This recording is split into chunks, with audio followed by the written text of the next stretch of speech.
Alright, so what's up guys? Today I'm going to be doing a Crysis 3 multiplayer beta gameplay slash commentary video using my trusty AMD Dual Graphics build. And I know what you're thinking. Why the hell would I use an AMD Dual Graphics system to try and play Crysis 3 multiplayer beta? And the answer, well, there's a couple answers and they're both all simple. Number one, it's the rig I own. I'm a college student, I'm unemployed. I could have afforded something else, something better, but I did not want to spend all my money because I pay for all my own gas. I have my own truck, so, you know, it's a truck. It eats gas. And the other reason is because this rig can personally, this rig can play Crysis 1 and Crysis Warhead on all high settings on the campaign without issue for the most part. So why not test it on Crysis 3's multiplayer beta, see if it's capable of even playing it on any settings, and you know, get it out there. I'm sure there's people that have rigs like this or are looking into rigs like this, and they'll know it's not ideal to play Crysis with these kind of rigs, but they'll be like, oh, I wonder if it can do it. So we will be testing that today, or I will be testing that today. So the options I am going to use are all low settings, including texture resolution and motion blur, and then lens flares on, or lens flares yes. And I also want to start by saying, or I already started, but I also want to say that you are going to hear some keyboard clicks, you're going to hear some mouse clicks, because I have a Cherry MX, or I have a Razer Black Widow with Cherry MX Blues, and I have a mouse that's kind of loud, so I apologize for that. I'm going to try to find a better system. I don't have a lot of room to work with right now. I'm moving soon, so we'll have to see what happens there. I'm really hoping to get some really good things going on that don't have all this background noise, but for this video, I have to bear with it. I hope it's not too big of a deal. If it is, I truly apologize. So I'm going to start by getting into a match, and I'm going to play a crash site game type on either airport or museum, because that's the only two maps there are. Looks like airport. Looks like if I can get in this one. I want to also note that I did play this game with the 13.1 official drivers, and the gameplay was not solid at all. Or the gameplay was, how do I say this? It was not ideal at all. There were frame drops down to as low as 15 frames per second. It was barely playable. It just wasn't ideal. So I took those drivers off with the official driver removal tool, and I loaded on the 13.2 beta 4 drivers specifically optimized for this game, and that's what drivers I'm using, so we'll have to see the results. So actually,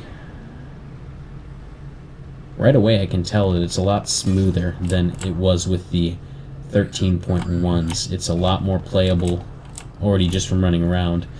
There does appear to be some frame drops, but they're not significant so far. We'll have to see when I get into a gun battle, but it's definitely playable. I'm hitting the 30 frames per second cap, so when I'm not recording, I'd probably get quite a bit better frames. If you know FRAPS, you know that there's settings to change it to 30 or 60 capped, and I have it capped to 30 simply to save solid state drive space, because I do not have a dedicated hard drive right now, which I know is not a great system for a video recorder, but I will be working on getting a hard drive soon. What the heck is that? Okay, well, it's pretty cool. Anyways, if you can find someone, this match doesn't appear to be too big. There's a map, but I'm basically just running around. Yeah, very playable, man. This game, I'm gonna rate it super playable. But yeah, not having any issues so far, just walking around the map. But I need to get into a confrontation to actually get something done here, to get some accurate representation of the. Wow, I can't believe I haven't ran into anybody yet. Oh, it looks like there's someone over there. I'm chasing. I'm trying to get into a confrontation. Oh shoot.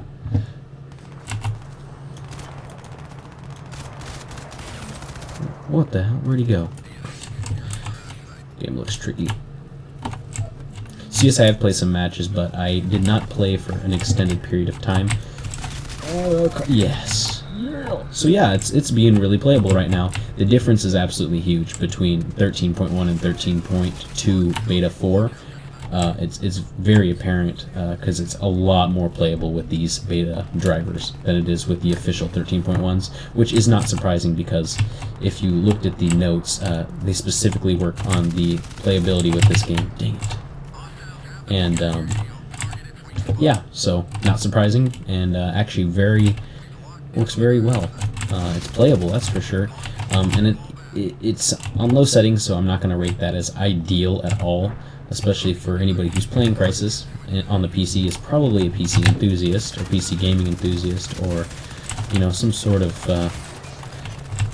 you know, into, I'm gonna die, maybe not, ooh, I died still, but, yeah, kind of went off there, because fighting and whatnot, you know, oh wow, that's sick, it actually shows the bullet, go to, what am I doing, oh god, what'd I do, what the heck is this thing, did I drop my weapon? Yeah, I don't know. I've never had this thing, but let's see if I can do anything with it without dying. Whoa! Looks like a flamethrower, I guess. That's pretty sweet.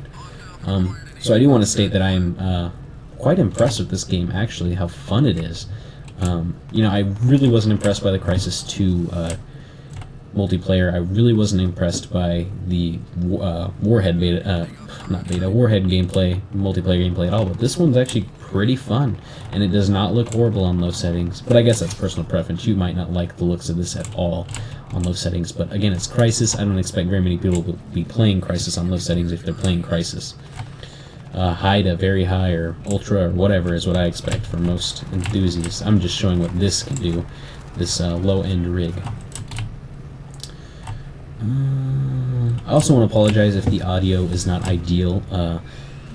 I probably already apologized for it, but it's just, there's nothing I can really do about it right now. Ooh, did I burn that guy? Burn, boy! Run, boy! Run, boy! Run, boy! Oh, that's my teammate. Shoot. Do I reload this thing? Boy, you go, boy! Whoa, boy! I don't even know if I'm shooting at anybody. I don't even know what distance you gotta be with this gun, if it's shooting or far or what. So yeah, I'm getting pretty constant 30 frames per second with this lock. Little drops appear to be going down to as low as 28 maybe, but going right back up to 30, so definitely probably something that's playable. I'm actually going to stop the FRAPS right now, see what frames I'm getting without recording, and then report back and let you guys know.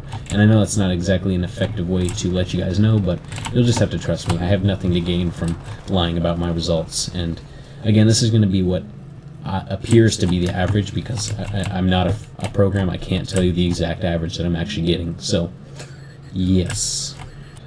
Alright guys, so I didn't manage to get back before the match ended, but there is quite an increase when turning off recording. It appeared, I was getting up into like the 40s, 45s even sometimes, but the general average frames appeared to be around like 38, and so, I mean, you know, when you're capped at 30 and you go up to 38, it's quite noticeable. It's definitely playable, but again, it is not an ideal situation, because playing in low is simply not ideal for a Crysis game. It's not what most people are going to want to do, but I mean, it's playable, and I want to stress that you should not, and you should know this if you're, you know, a PC gamer, do not invest in AMD Dual Graphics if you intend to play Crysis games, or if you want to, you know, play them very well, because it's not a high-end system. If you want to play a Crysis game like this, you're going to have to invest big money into a really nice video card, or if you want to play even on something like high settings, you're going to have to invest in something like a 7870, maybe something even bigger, or 7870 or a GTX 660 or a 660 Ti or something. You're going to have to invest in probably a video card that costs more than $200, and you're probably also going to want a, you know, an FX 8350 or a Core i5-3570K or something along those lines, or some Haswell processor that's out by the time this game's actually released. Because from what I've heard, this game does take advantage of all your cores. So I'm going to play another round. I hope you enjoyed this video. I hope the audio quality wasn't horrible, and I hope the audio is synced, because I'm using a certain way to record the audio this time, because FRAPS just doesn't cut it. So thank you for watching, and I hope you enjoyed the video.